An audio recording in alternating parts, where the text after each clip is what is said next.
Hi again, welcome back. It's James here, and I'm going to do another growth update for you. I did this last month.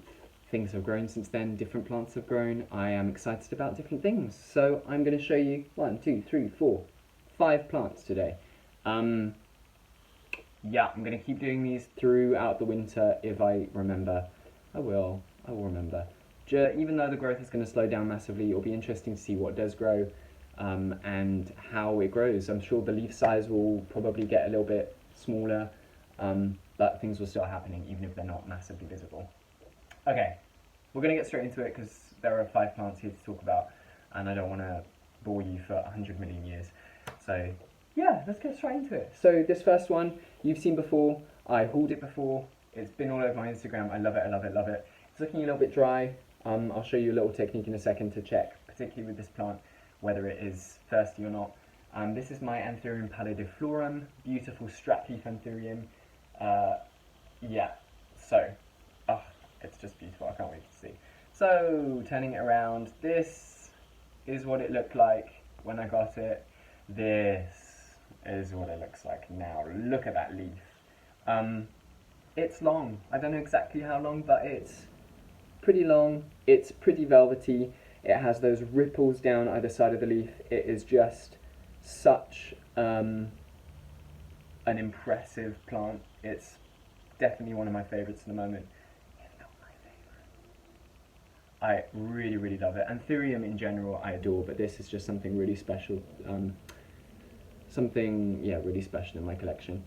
So, like I said, it's a little bit thirsty at the moment, and I can tell that because these leaves, normally they are rigid. Like, you touch them, they sort of tremble, but they don't go anywhere. They're really, really solid. When it's a little bit thirsty, they just become a little bit flimsier, so I can kind of do a little squeeze like that, which would be a lot harder to do if it were fully hydrated. So as soon as this is done, yeah, I'm going to give it a little bit of water.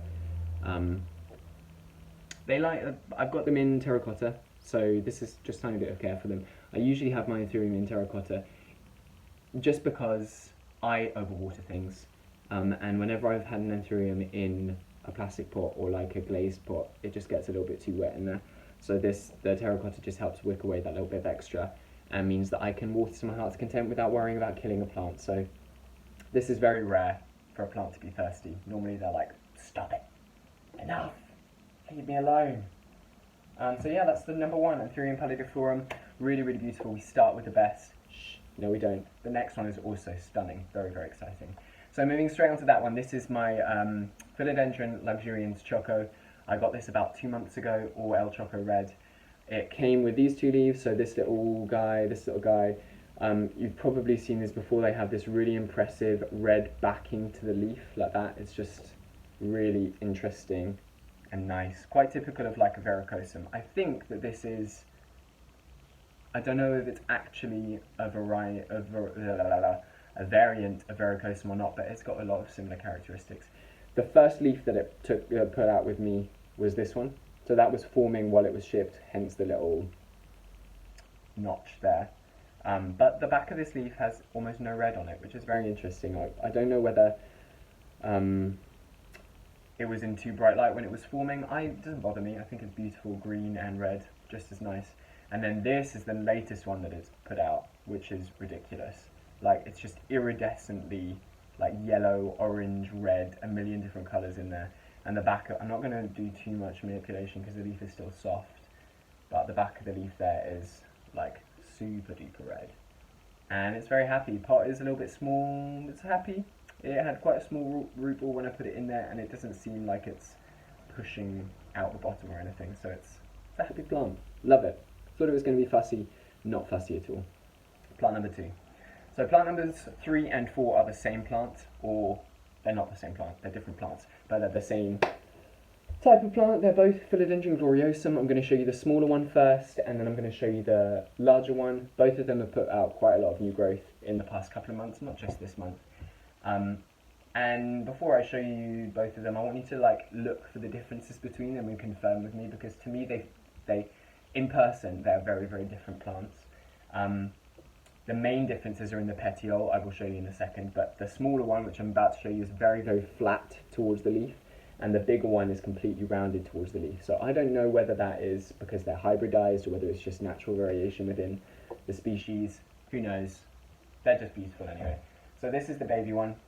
I showed this in my very first video on this channel, my favourite philodendrons video. It was just this leaf looking very sad, stuck in a Ziploc bag because it had been shipped.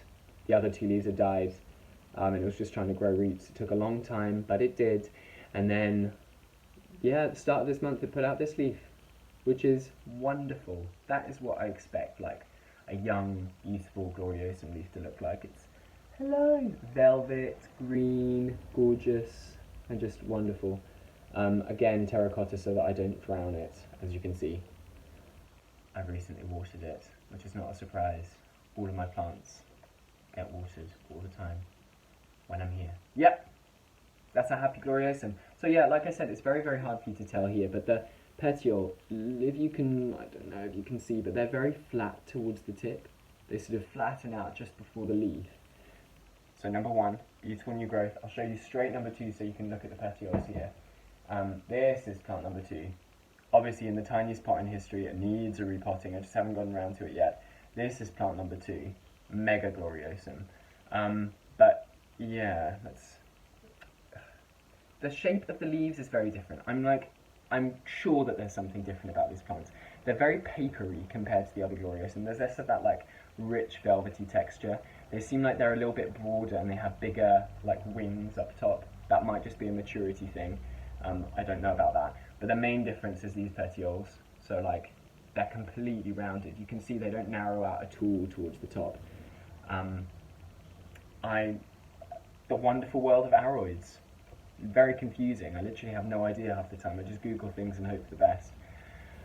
Yeah, this is the newest leaf, a little bit smaller, either because it's getting a little bit less light now that it's winter, or because it's in the smallest pot in history. Who knows? One of the two. Way too small. I've got another pot that I'm going to stick it in, either this week or next, so don't worry. But I'm so happy with this, because I got it just with two leaves, this one, and I was pretty unsure how it would do, and it's doing well, so that's good. Plant number 4, yay, gloriosum. Those two, really, really well. They take such little care. That makes sense. I have them in their corner, they get light, they get sprayed, they get humidity, they get watered, and they're really, really happy. So the last plant I'm going to show you today is one that I have again shown you before. It's one of my favorites. It's a confusing one to me again because the plant world is just so confusing and I have no idea what is actually what. You can be the most informed person in the world, not that I am, and still it's just confusing because everything you Google has like 100 different photos of 100 different plants, so you sort of have to dig through all this stuff to try and find out what's actually what. This is my Philodendron Glory, which is in this massive pot, which is excessively large, which is partially why it took such a long time to start growing, but I didn't have anything that was the right size, because it's so top heavy. I put it in like a reasonable sized pot and it just kept toppling over. So I have it in here. Took a while to start growing, probably as its roots kind of swam down through the medium, and here I am just digging in it, getting dirt all over my hands. But yeah, so this guy, Philodendron Glory, apparently. I have the Glory ornatum, it looks nothing like this, which is why I'm a little bit dubious. But either way, it is just such an impressive plant. This one was more or less at the stage of this new leaf when I got it, so it's come through a little bit smaller, probably from shipping stress, and this guy is just, I love it. I'm really excited to see the markings, the size of the leaf. Just having that extra like silvery splattering on the leaves gives it so much character in my opinion. I love it. So yeah, I'm very happy with this guy. I think that now that it's settled in, it will keep growing happily over the winter, hopefully. We shall see. But yeah, those are my 5 plants for the update. I hope you enjoyed that. I enjoyed it. I always like talking about my plants. Yay!